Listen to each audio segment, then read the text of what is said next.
So a couple of months ago, myself, Josh Snows, who's one of our other senior leaders, Chris, who's one of our senior staff, we went and had lunch with a guy called Clyde Thomas.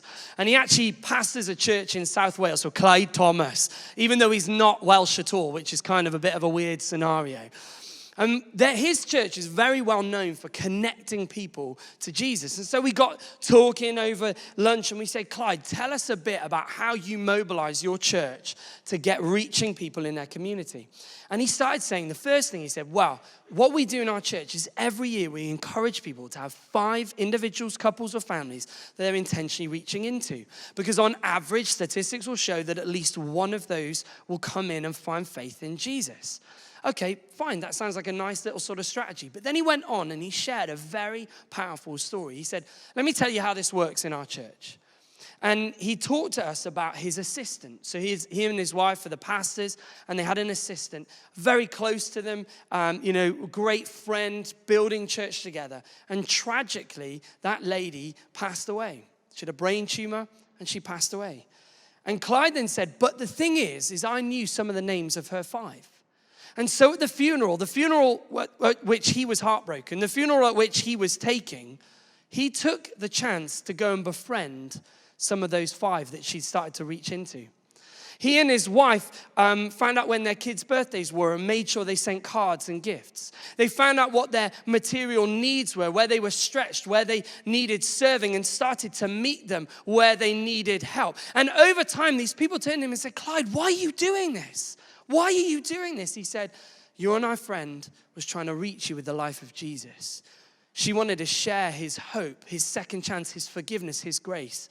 And we wanted to carry on that work in your life. 2 out of those 5 got saved and now committed into their church.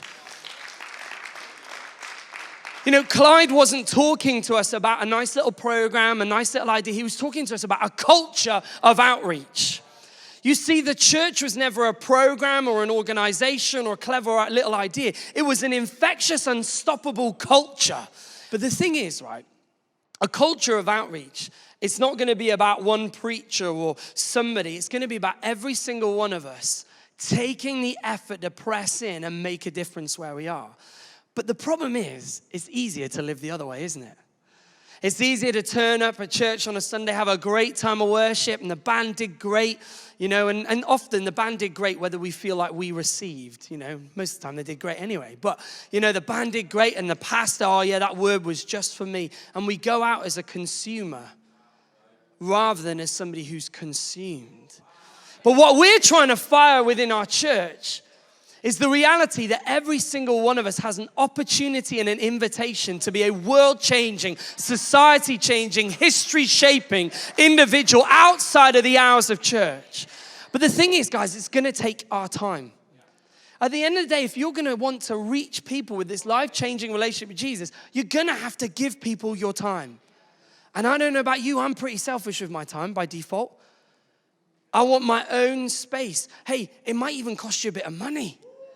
One of the best ways to reach our world is generosity. But not only that, maybe you're sitting there and you're saying, well, I don't really have any connections with, people that don't know Jesus. Maybe you're going to have to join that club, that gym. Maybe you're going to have to invest. Maybe actually you're going to have to go without something of your own desire in order to invest to reach someone. That's what was happening in the early church. The biggest priority, the top priority they had was reaching people. It wasn't about being a nice Christian and getting our book and having our ticket from the conference. It was about changing the world. It's going to take our effort. It's going to cost you your preferences. Maybe God's going to put a name on your 5 that you don't really like. What about your own patience? We want it here and now. We want a McDonald's version of life, don't we? We want to pay as little as possible, get it as quick as possible. But that's a fake version of reality, isn't it? Well, what about a little bit of ridicule? You see, the church gets persecuted when it's most vibrantly alive. And the church is most vibrantly alive when it's reaching and existing outside of its walls. Do you see that persecution is actually often a mark of what we're doing right, not wrong? An absence of persecution often points towards the fact we're having a nice religious gathering with nice religious music within religious boundaries that we like, but we're not actually changing society. You know, as Freedom, we've had some bad press over the years.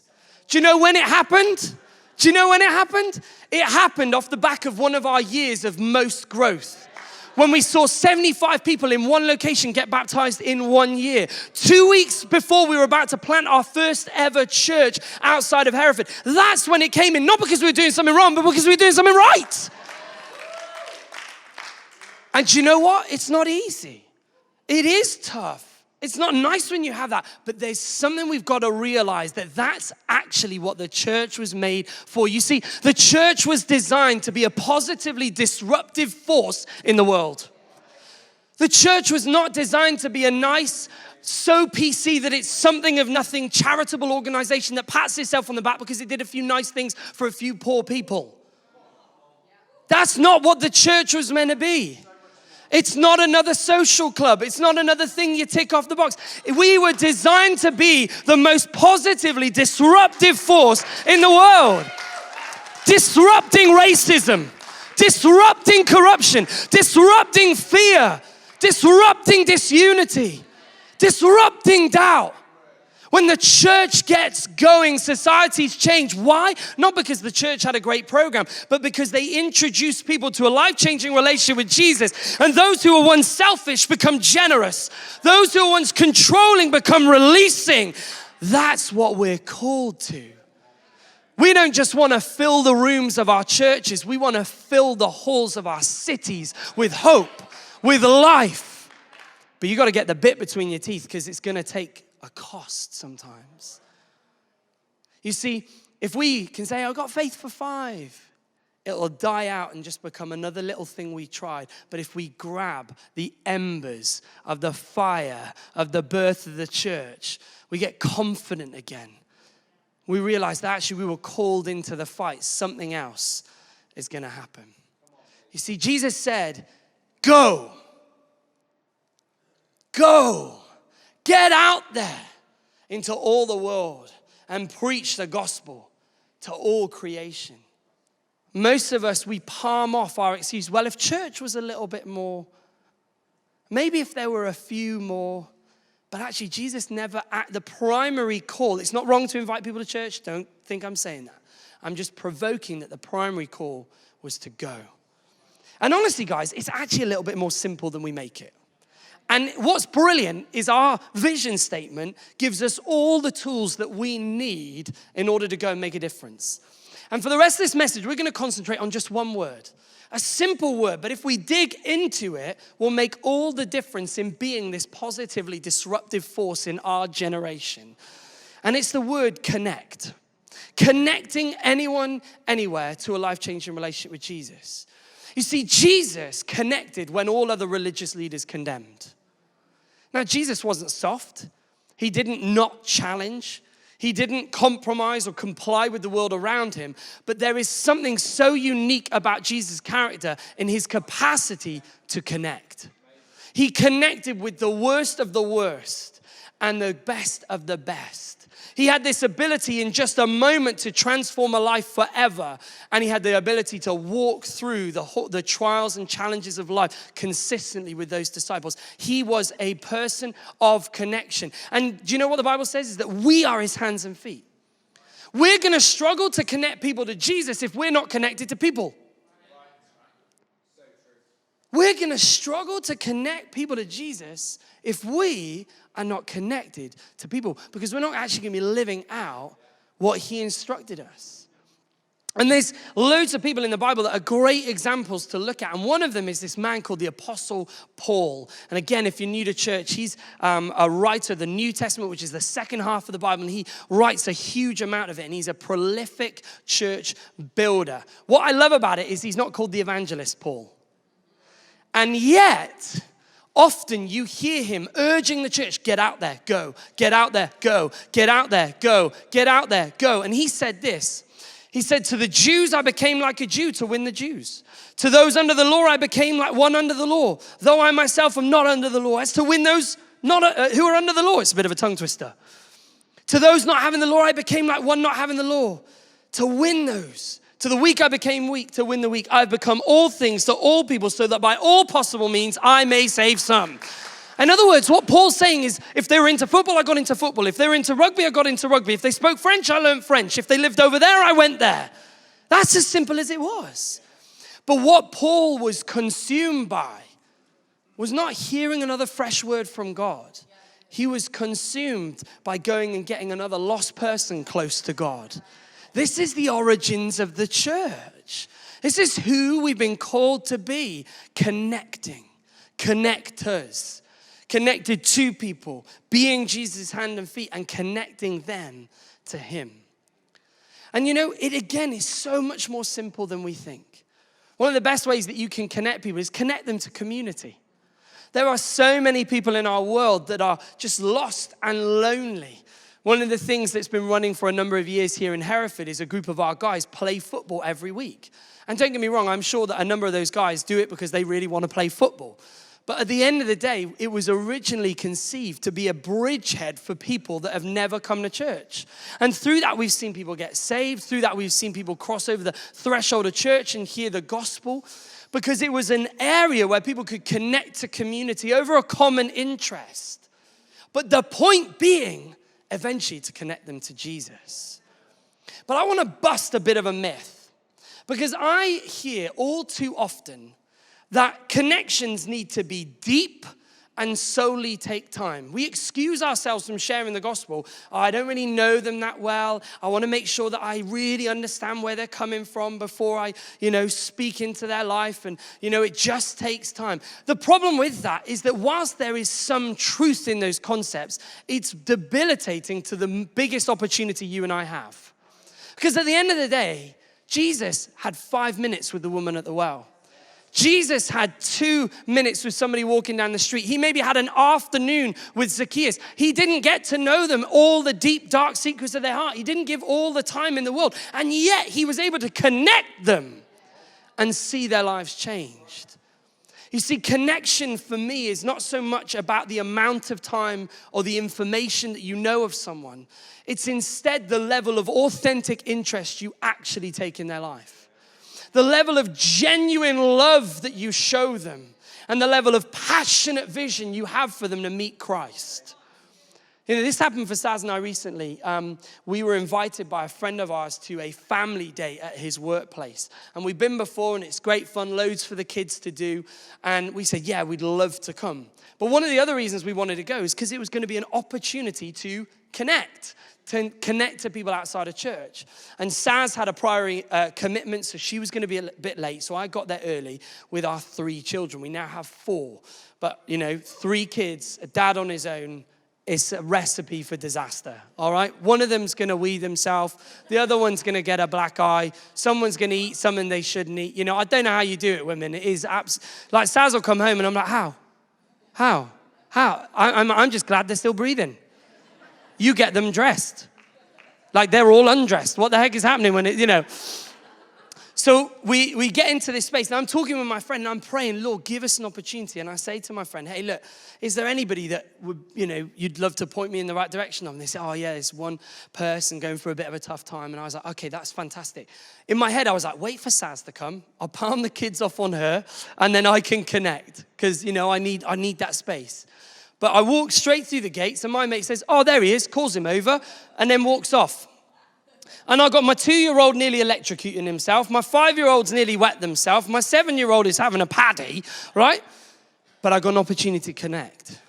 I've got an opportunity just with 5-10 minutes to connect with this person, with this individual. It wasn't about how well I knew them. It wasn't about how much time I had. It was about whether I could show them some authentic interest, whether I could look them in the eye, whether I could really take a moment and be the kind of Jesus to them that he was to that woman at the well, noticing. It was whether I could convey some genuine love and also carry within me a passionate vision of what their life might just possibly look like if they gave their life to Jesus. How did I do it? Do you know what? I'm not some genius. I ask questions. Do you know, some of this stuff I'm about to say is going to be so strategic in how you reach people, but it's also just a little tip. It's how you become a good friend. If you talk about yourself all the time, I want to just remind you, that's really quite boring. And it's really not attractive. You know, when somebody comes and says, oh, I've really had a hard day. If you're the kind of person that says, don't worry, mine's been worse. Please, zip it. I can't stand that. Please. They're trying to open up to you about a hard day. Right? But anyway, I ask questions. Hey, where are you from? How you do? Right? There is something, when you ask questions, it invites people into your world and they invite you into theirs. But here's a real key tip. Once you've asked some questions, you've actually got to listen. You've actually got to listen. There's a big difference between hearing and listening. Big difference between hearing. Oh, yeah. Where are you from? Oh, yeah, cool. Hey, where are you from? What was it like growing up there? Ask questions and listen. And then you've got to make personal connections. And what I mean by that is draw on any kind of similarity or any kind of opportunity that you've got. So, this guy is like, hey, how long have you been in Hereford? Oh, where were you born? Oh, my father-in-law's from there. Yeah, no way. Oh, yeah, cool. And it's making that personal connection with them, right? And here's the thing. I've connected with people that I've got no similarities with at all. Hey, where are you from? What are you into? I'm into chess. I'm rubbish at chess. That's how I make a personal connection. I'm taking an interest in what their life is about and inviting myself into that space by taking an authentic interest and showing some genuine love. And do you know what I found over time? Is that if you do this, it really doesn't take long for people to start opening up. Within about 5 minutes in this chaotic scene, this guy is opening up about how tough life is and about how he is actually really stretched at the moment because he's made some poor decisions and poor choices and he's lost. So do you know what? Then empathize. What we often try and do is jump straight in with the solution. Well, this is what you need to do, mate. Do you know what? Jesus did offer the solution, but he always empathized first. Met someone where they were, looked them in the eye, recognized the pain, and joined them in it. There's an authenticity in that is just incredible. But then you have got to start to introduce the alternative. I'd had 10 minutes with this guy. We're in the middle of a scenario that is absolutely not ideal. And I just had to take the shot. And I had to say, hey, man, listen, I know I've only just met you. And I know this is going to sound ludicrous. But, bro, I think there's a chance that God is allowing these things in your life because he's humbling you. Because actually, you're the kind of guy, you've made your life all yourself. You've lived on your own. But actually, God wants to come in and he's knocking on the doors of your heart. And, bro, that happened to me. I wasn't looking for God. He came looking for me. And honestly, mate, I think you need a second chance, just like I needed a second chance, because don't we all, mate? Don't we all? And Jesus offers you that. And I said, hey, look, if you wanna grab a coffee or get a brew, or hey, man, listen, our church would be a great place for you to come and explore that. He and his wife came that Sunday, gave his life to Jesus. And 8-9 months now, from that point, he's still passionately following Jesus. Don't get me wrong, he's got a long way to go. Don't get me wrong, there's things he's still working out. But he has a life-changing relationship with Jesus. There are addictions he had that now don't have a hold on him. There are things within his marriage that have completely turned around. Even I had a coffee with him recently, and unfortunately there'd been a close bereavement in his family, and I was kind of nervous. I was thinking, is this going to cause him to doubt? Is this going to cause him whatever? And he actually said, I don't know how I would have done this without my faith. First thing I did when I heard the news was pray. And when I got to share at the funeral, I'm going to pray and I'm going to share this scripture. 8 months, right? And listen, here's the thing. It wasn't all about me, because I wasn't the only one who'd been connecting. I just came along at an opportune time. I played a cog in the machine. But here's the thing. Too often, we give the excuses. I haven't got the time. I don't know them that well. They're not really going to get to know me. But we can actually be Jesus in those moments far more than we realize. If we just do the simple things well. We've got to have an authentic interest. If you don't actually really care about that person, let me tell you, they can notice it. Why? Because you notice it when somebody does it to you. There's something about having genuine love. Not love that leaves it where it is, but love that has a passion to see somebody move forward. It's as simple as asking questions. It's as simple as inviting them into your life. It's as simple as stepping out of your life and into theirs. And I want to say this. Right now, as I'm speaking, there are too many of us that are listening to that little voice in our ear saying, yeah, but you can't. You can. And there's going to be times where you try and connect to somebody and it's going to fall flat on its face. But there's going to be other times that it works and you'll learn and you'll learn. Do you know one of the secrets of Christianity is? Endurance. Just go again. Go again. Go again. But when we talk about connecting, there was something that kind of, I don't know, just as I was preparing, I really felt God press on my heart that I have to share. And that's what connection isn't. Because as we make and take opportunities, it's really key that we understand the things that can disempower our connection to people as much as the things that can empower it. Because connection really does not mean compromise. There's so often I've seen in my own life and in the lives of people around me where we will dumb down who we are, what we believe, and even the standards that we live for in the hope that it will connect to people. Oh, yeah. Well, I had that extra drink because I didn't want to come across as the, judgmental Christian. Having the extra drink doesn't make you a judgmental Christian. There's something about compromise can pull the rug from under your feet of any connection. Do you know why? It's because hypocrisy speaks louder than theology. You can have the truth in your hands, but if you're actively living a hypocritical example, it will come back to bite you. I remember in the first 2 years of my faith, because this is often when it's hardest, somebody in a big fight said, yeah, but you need to start to practice what you preach. And do you know what? It was one of the most painful things I've ever had said to me because it was true. And here's the thing, right? I'm not saying that you can only share Jesus when you've had a great week, read your Bible 3 times that day, and aren't struggling with a sin. That's rubbish. And some of the most amazing times God's ever used me is that it's been in His grace. But that doesn't mean just because His grace will cover it, that's how I should live. It's something of living by your convictions. Think about Paul again. He said, I became like a Jew, not as a Jew. I became like, but not as.